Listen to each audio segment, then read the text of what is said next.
السلام علیکم ستړي مشه درنو اوریدونکو هیله ده چې تاسو ټول به ښه اوسئ. په تیره خپرونه کې تاسو د څلورم نفر پولیسي ناول اته څلوېښتمه برخه اوریدلې وه او د هغې برخې په پای کې تاسو اوریدلي وو چې تیلور په زندان کې وژل شوی وه. رامین هم د پولیسو دفتر ته وغوښتل شو. کله چې هلته ورځي نو ګوري چې تیلور په زندان کې مړ پروت دی.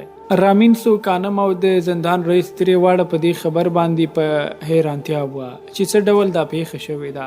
معلومه وه چې په خوړو کې ورته زهر ورکړل شوي، خو دا چې چا ورکړي دي د دې لا څرګند معلومات نه وه. بلاخره رامین بیرته کیپټل هوټل ته راځي. لیندن هوټل ته غواړي او د هغه سره د تیلور د مرګ خبر شریکوي. بلاخره د هوټل خدمتګار رامین ته وایي چې وبخښئ یو څوک مو په ټلیفون باندې غواړي، خو نوم یې ونه پوښته. تر دې ځایه تاسې په تیره برخه کې اورېدلي وه. دا چې له دې وروسته څه کېږي په 9 برخه کې راسره واورئ.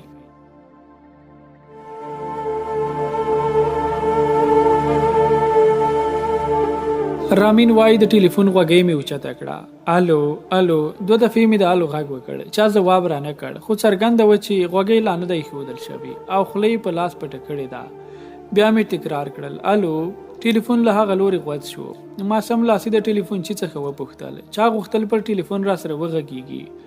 تاسې ښاغلیا، زه انتوني، یوې ښځې غوښتی، نوم یې در ونه ښود. نه ښاغلی انتوني، ګوره که بیا ټلیفون را وکړ نوم یې ځینې وپوښته. سمه ده، پروا نه لري. غوږۍ مې کېښوده او بیرته لیندن ته راغلم. ویې ویل څوک وه؟ ومې ویل هېڅوک. کوم چا ځواب در نه کړ؟ اوږې مې پورته واچولې او ومې ویل پوه نه شوم چې څوک وه. لیندن وویل خامخا د کاپا یو مامور وه، ښایي یا هم ښایي لرنا وه. لرنا دا بیا څوک ده؟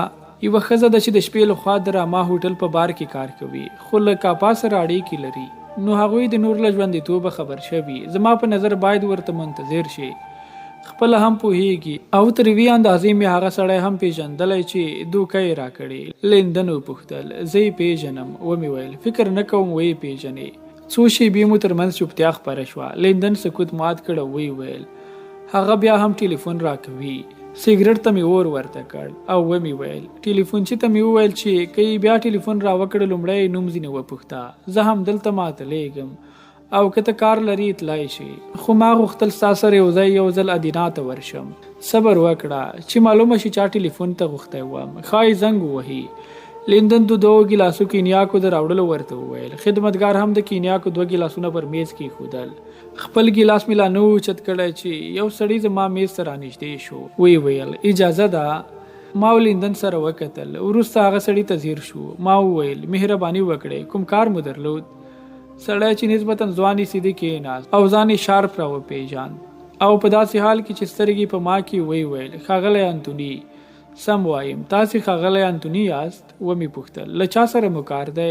ویې ویل ستاسې سره، او که تېروتی نه وم باید ښاغلی رامین وسي. ومې ویل چا را استولی یې؟ مېرمنې ادینا د دې ځای پته او ستاسې نښې راکړي.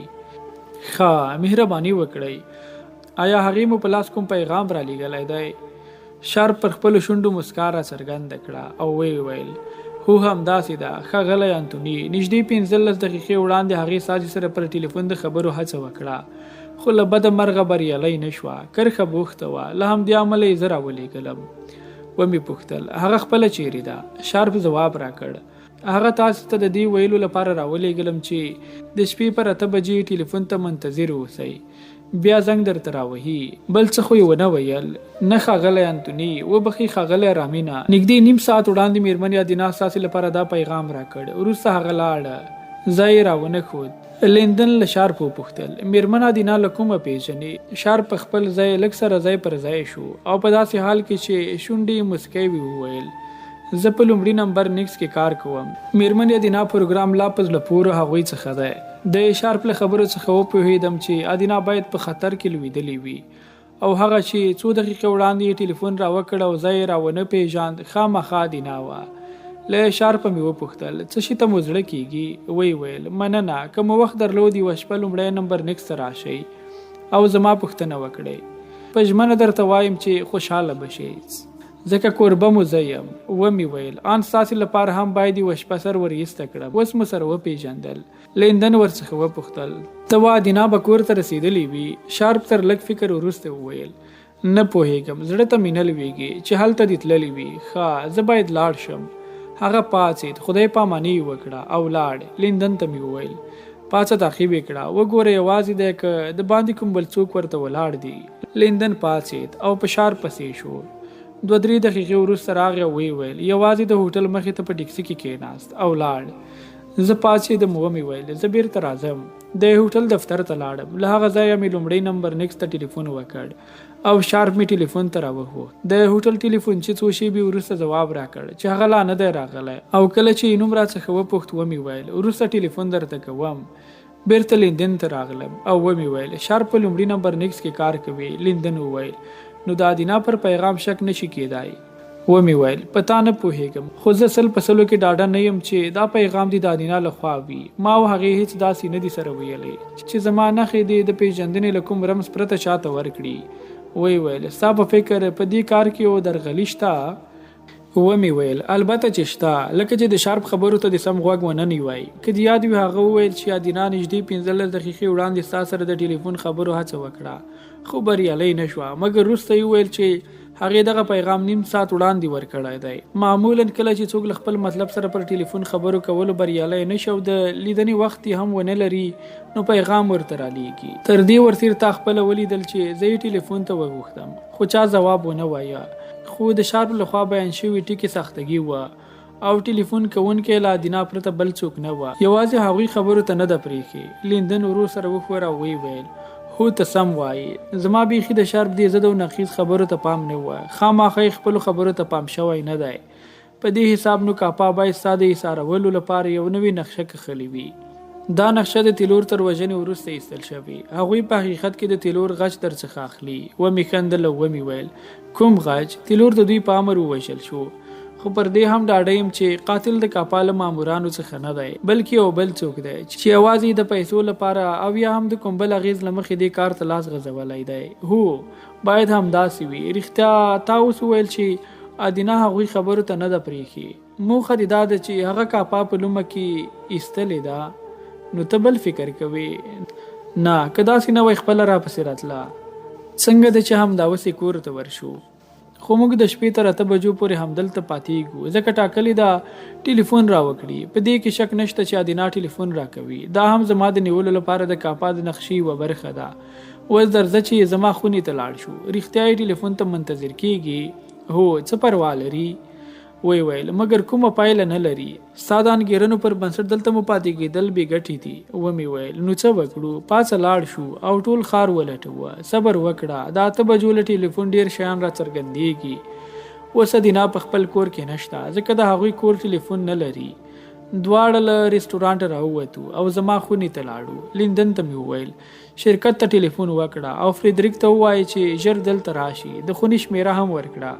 هغه خپله له شرکت سره ټلیفوني تماس ونیو او فریدریک یې له موضوع خبر کړ. نیم ساعت وروسته فریدریک زموږ خونې ته راننوت. نږدې 2 بجې وې. لومړی نمبر نیکس ته مې ټلیفون وکړ. د خپرونو مدیر شارپ مې راوغوښت. لږ وروسته له هغې خوا د یو سړي غږ پورته شو چې ویې ویل زه شارپ یم. تاسې ښاغلی انتوني؟ سلام ښاغلی انتوني، کومه سپارښتنه مو درلوده؟ د ادینا پوښتنه مې کوله. څرک یې ونه لګېد. نه ښاغلی انتوني، ما درته وویل چې ټاکلې د هغه خپله د شپې پر 8 بجې یعنې 1 ساعت وروسته ټلیفون در وکړي. هغې همداسې وویل نارامه کېږه مه، نارام نه یم، یوازې مې ځان ډاډه کوه، نور خو مو څه نه ویل. مننه ښاغلی شارپ، بل غرض نه لرم. غوږۍ مې کېښوده، بې اختیاره مې وخندل. لیندن وپوښتل د خندا خبره یې وکړه؟ ومې ویل نه، پر دې خاندم چې شارپ پر موږ د احمقانو خیال کړی. اخر تا هم احمقانه پوښتنه وکړه. انسان باید ځینې وختونه ځان احمق کړي، لکه همدا اوس زه. اوس وپوهېدم چې شارپ د لومړي نمبر نیکس کارکوونکی دی، په یعنې حال کې کاپا ته هم کار کوي. زه یې لومړی هم پوهېدم، ته هم باید پوه شوی وي چې شارپ د خپل ځان په اړه موږ ته دروغ نه دی ویلي. نو ولې دې ټلیفون ور وکړ؟ ومې ویل بله موخه مې درلوده. غوښتل مې ورته وښایم چې پر خبرو مې باور درلود. دې ځکه له شک پرته له دې مرکې څخه کاپا خبروي. موږ خو اوس کوم بل کار نه لرو، صبر کوو چې د شپې پر 8 بجې څه پیښیږي. لیندن وویل که د کاپا نقشه راته څرګنده وای خپله وضع مو روښانوله. سګرټ ته مې اور ورته کړ او ومې ویل ما ته د هغوی نقشه ورځ خوندې روښانه ده. که کیسه زما له وړاندوینې سره سمه وي نو پر 8 بجې ټلیفون کړنګېږي. زه غوږۍ پورته کوم او د ادینا غږ اورم. هغه خپل کور ته د ورتګ بلنه راکوي. دا باید هماغه نقشه وي چې کاپا د هاربرټ په واسطه کښلې ده. هغه غواړي د ادینا په وسیله مې په لومه کې کېکاږي. په ښکاره یوه دقیقه نقشه ده. اوس باید ولیدل شي چې د هغوی ټول حسابونه سم خیږي که نه. ته داسې غږیږي لکه د هغوی له لوري چې راغلی یې.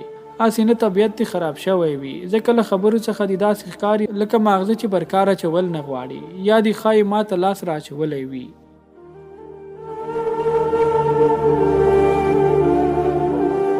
لیندن وخندل او وی ویل که زه د میندل پر ځای وای ته مې په CSI کې ټاکلې او نور مې خپلې پخوانۍ دندې ته نه پرېښودې.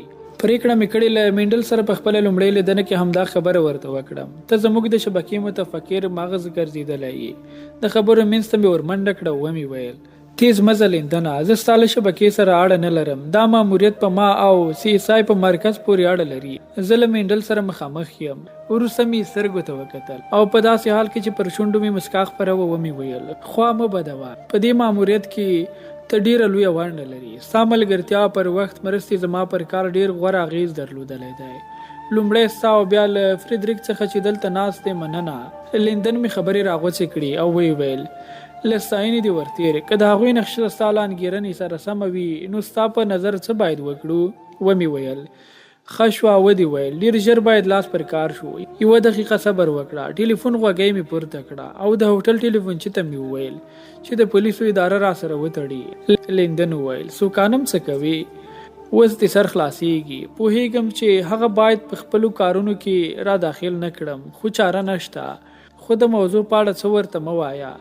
نه څه نه ورته وایم. څو شېبې وروسته مې د سوکانم غږ واورېد چې وی ویل الو زه د پولیسو رئیس سوکانم یم. انتوني غږیږي. ته یې ښه آیا قاتل دې وموند؟ اوس د قاتل په کیسه کې مه کېږه. پیدا کېږي غوږ ونیسه. همدا اوس دې 2 تکړه ماموران تیار کړه البته په بله جامه کې. وی ویل بیا دې څه سر ته درلوېدلي؟ وروسته پوهېږې فریدریک زما هماغه مامور چې پیژنې 2 دقیقې وروسته درځي. ته خپل 2 ماموران په واک کې ورکړه. هغه ته مې ویلي چې څه باید وکړي. ستا څخه هم مننه. اوس د خدای په امان. غوږۍ مې کېښوده. فریدریک خپله چوپتیا ماته کړه. وی ویل له هغو 2 مامورانو سره باید چیرې لاړ شم؟ یو ورځ ستا او جان پکې زه څارلم. یاد دې دي؟ وی ویل هو را معلوم دی. نو ولې ولاړ یې؟ ژر د پولیسو ادارې ته لاړ شه. سوکانم درته منتظر دی. هغه 2 ماموران هم هوري در سره بوځه. ودانۍ تر څارنې لاندې ونیسئ. د ادینا کور په هماغه ودانۍ کې دی. پام دې وي چې هغه له 2 نفرو سره ودانۍ ته ننوځي. غالبا پر څه باندې 8 بجې نوموړي هغه ځای ته راځي. خو فکر نه کوم چې یوازې دې وي. خو په هر حال غوږ دې باید جیبي ارتباطي دستګاه ته وي. لیندن وویل ته او هغه 2 ماموران باید داسې ځای پر ځای شي چې هغوی مشتواله هیڅ نه کړي.